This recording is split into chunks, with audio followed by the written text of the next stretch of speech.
ನಮಸ್ಕಾರ ವೀಕ್ಷಕರೇ, ವೈರಲ್ ಜಗತ್ತಿಗೆ ಸ್ವಾಗತ. ಸೋಷಿಯಲ್ ಮೀಡಿಯಾದಲ್ಲಿ ಫೇಮಸ್ ಆಗಬೇಕು, ಲಕ್ಷಾಂತರ ಜನರ ಪ್ರೀತಿ ಗಳಿಸಬೇಕು ಅನ್ನೋದು ಪ್ರತಿಯೊಬ್ಬ ಕಂಟೆಂಟ್ ಕ್ರಿಯೇಟರ್ ಬಯಕೆ. ಅದಕ್ಕಾಗಿ ಹಗಲಿರಲು ಎಫರ್ಟ್ ಹಾಕಿ ವಿಡಿಯೋ ಮಾಡಿ ಸಕ್ಸಸ್ಗಾಗಿ ಹಾತೊರೆಯುತ್ತಾರೆ. ಆದರೆ ಆ ಸಕ್ಸಸ್ ಎಲ್ಲರಿಗೂ ಸಿಗೋದಿಲ್ಲ. ಹೇಗೋ ಕಷ್ಟಪಟ್ಟು ಸಕ್ಸಸ್ ಕಂಡ ಕೆಲ ಕ್ರಿಯೇಟರ್ಗಳು ಇನ್ನು ಉತ್ತುಂಗಕ್ಕೆ ಏರುವಷ್ಟರಲ್ಲೇ ಅಕಾಲಿಕವಾಗಿ ಸಾವನ್ನಪ್ಪಿದ್ದಾರೆ. ಇಂದು ನಾವು ಸಕ್ಸಸ್ ಕಂಡಿದ್ದರೂ ಅಕಾಲಿಕವಾಗಿ ನಮ್ಮನ್ನಗಲಿದ ಕನ್ನಡದ ಸೋಷಿಯಲ್ ಮೀಡಿಯಾ ಕ್ರಿಯೇಟರ್ಗಳು ಯಾರು, ಅವರ ಸಾವಿಗೆ ಕಾರಣವೇನು ಎಂಬುದರ ಕಂಪ್ಲೀಟ್ ಡೀಟೇಲ್ಸ್ ನೋಡೋಣ. ಸತೀಶ್ ವಜ್ರಾ.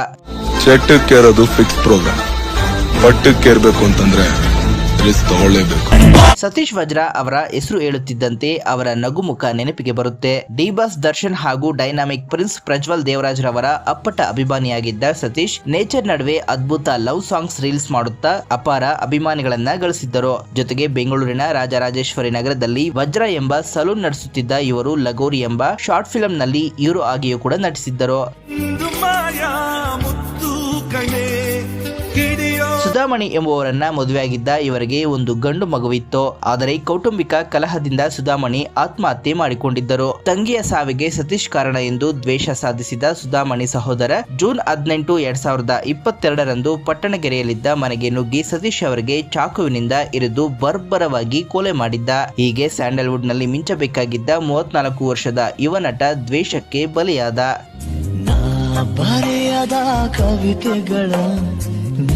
ಶಿವು ಉಪ್ಪಾರ್.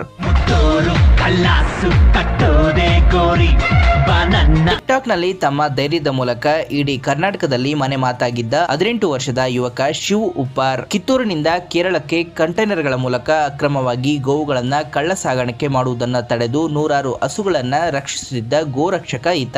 ಇದರಿಂದ ಗೋ ಸಾಗಾಟಕರಿಂದ ಶಿವುಗೆ ನಿರಂತರವಾಗಿ ಬೆದರಿಕೆ ಕರೆಗಳು ಬರುತ್ತಿದ್ದವು. ಅವರ ಮೇಲೆ ಹಲ್ಲೆಗೂ ಯತ್ನ ನಡೆದಿತ್ತು.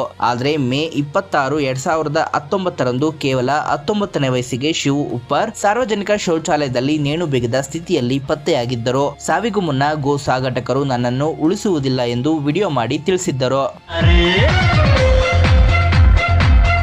ಸ್ಮೈಲಿ ನವೀನ್. ಟಿಕ್ಟಾಕ್ ಹಾಗೂ ಇನ್ಸ್ಟಾಗ್ರಾಮ್ ರೀಲ್ಸ್ ಗಳ ಮೂಲಕ ಫೇಮಸ್ ಆಗಿದ್ದ ಸ್ಮೈಲಿ ನವೀನ್ ರೌಡಿಗಳ ಜೊತೆ ಸಂಪರ್ಕ ಬೆಳೆಸಿಕೊಂಡಿದ್ದರು. ಬಿಬಿಎಂಪಿ ಬಿಜೆಪಿ ಕಾರ್ಪೊರೇಟರ್ ಸೋಮಣ್ಣರವರ ಸೋದರಳಿಯ ರಿಯಲ್ ಎಸ್ಟೇಟ್ ಏಜೆಂಟ್ ವಿನೋದ್ ರವರ ಅಪಹರಣ ಮತ್ತು ಕೊಲೆ ಪ್ರಕರಣದಲ್ಲಿ ನವೀನ್ ಜೈಲು ಸೇರಿ ನಂತರ ಜಾಮೀನಿನ ಮೇಲೆ ಹೊರಬಂದಿದ್ದರು.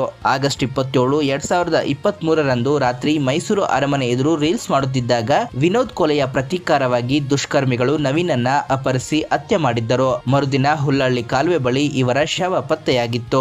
ರೋಷನ್.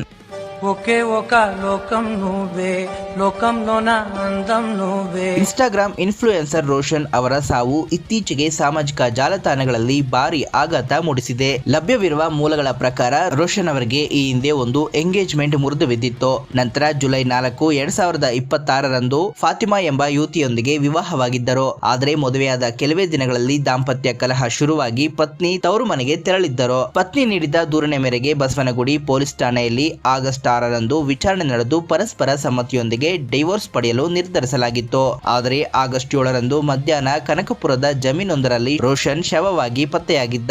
ಠಾಣೆಯಿಂದ ಹೊರಬಂದ ಮೇಲೆ ಪತ್ನಿ ಮತ್ತು ಆಕೆಯ ಮನೆಯವರಿಂದ ಬಂದ ತೀವ್ರ ಮಾನಸಿಕ ಕಿರುಕುಳ ಹಾಗೂ ಬೆದರಿಕೆಯೇ ಸಾವಿಗೆ ಕಾರಣ ಎಂದು ರೋಷನ್ ಅವರ ತಂದೆ ದೂರು ನೀಡಿದ್ದಾರೆ. ಜೊತೆಗೆ ರೋಷನ್ ತಮ್ಮ ಮೊಬೈಲ್ ವಾಲ್ಪೇಪರ್ ನಲ್ಲಿ ಸಾವಿಗೆ ಪತ್ನಿ ಕುಟುಂಬವೇ ಕಾರಣ ಎಂದು ಬರೆದುಕೊಂಡಿದ್ದು ಕನಕಪುರ ಗ್ರಾಮಾಂತರದಲ್ಲಿ ಪ್ರಕರಣ ದಾಖಲಾಗಿದೆ.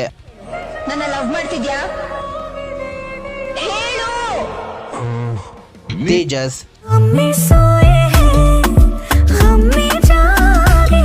ಸೋಷಿಯಲ್ ಮೀಡಿಯಾ ಇನ್ಫ್ಲೂಯೆನ್ಸರ್ ಹಾಗೂ ಬೃಂದಾವನ ಸೀರಿಯಲ್ ನಟ ವರುಣ್ ಆರಾಧ್ಯರವರ ಆಪ್ತ ಸ್ನೇಹಿತರಾಗಿದ್ದವರು ತೇಜಸ್. ಜೂನ್ 25, 2024ರಂದು ದೊಡ್ಡಬಳ್ಳಾಪುರದಿಂದ ಬೆಂಗಳೂರಿಗೆ ರಾಯಲ್ ಎನ್ಫೀಲ್ಡ್ ಬುಲೆಟ್ ನಲ್ಲಿ ಬರುತ್ತಿದ್ದಾಗ ಮಾವಳಿಪುರ ಕ್ರಾಸ್ ಬಳಿ ಬೈಕ್ ನಿಯಂತ್ರಣ ತಪ್ಪಿ ವಿದ್ಯುತ್ ಕಂಬಕ್ಕೆ ಡಿಕ್ಕಿ ಹೊಡೆದಿತ್ತು.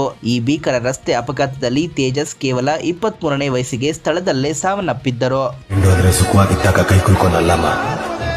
ಕಷ್ಟದಲ್ಲಿದ್ದ ಕೈ ಹಿಡಿಯೋನು.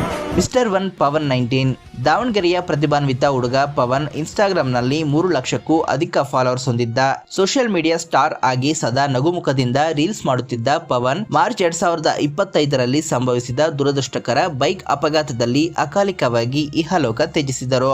ಇಷ್ಟು ಚಿಕ್ಕ ವಯಸ್ಸಿಗೆ ಸಾಧಿಸುವ ಕನಸು ಹೊತ್ತು ಹೊರಟಿದ್ದ ಈ ಎಲ್ಲಾ ಪ್ರತಿಭೆಗಳು ಅಕಾಲಿಕವಾಗಿ ಮೃತಪಟ್ಟಿರುವುದು ನಿಜಕ್ಕೂ ನೋವಿನ ಸಂಗತಿ. ಈ ಎಲ್ಲಾ ಜೀವಗಳ ಆತ್ಮಕ್ಕೆ ಶಾಂತಿ ಸಿಗಲಿ ಎಂದು ಕಮೆಂಟ್ ಬಾಕ್ಸ್ ನಲ್ಲಿ ರಿಪ್ ಎಂದು ಕಮೆಂಟ್ ಮಾಡಿ ಹಾಗೂ ನಿಮ್ಮ ನೆಚ್ಚಿನ ಸೋಷಿಯಲ್ ಮೀಡಿಯಾ ಸ್ಟಾರ್ ಯಾರೆಂದು ಕಮೆಂಟ್ ಮಾಡಿ. ಇಂತಹ ಮತ್ತಷ್ಟು ವೈರಲ್ ಅಪ್ಡೇಟ್ಗಳಿಗಾಗಿ ನಮ್ಮ ವೈರಲ್ ಜಗತ್ತು ಚಾನೆಲ್ ಅನ್ನು ಸಬ್ಸ್ಕ್ರೈಬ್ ಮಾಡಿ. ಮುಂದಿನ ವಿಡಿಯೋದಲ್ಲಿ ಸಿಗೋಣ. ಧನ್ಯವಾದಗಳು.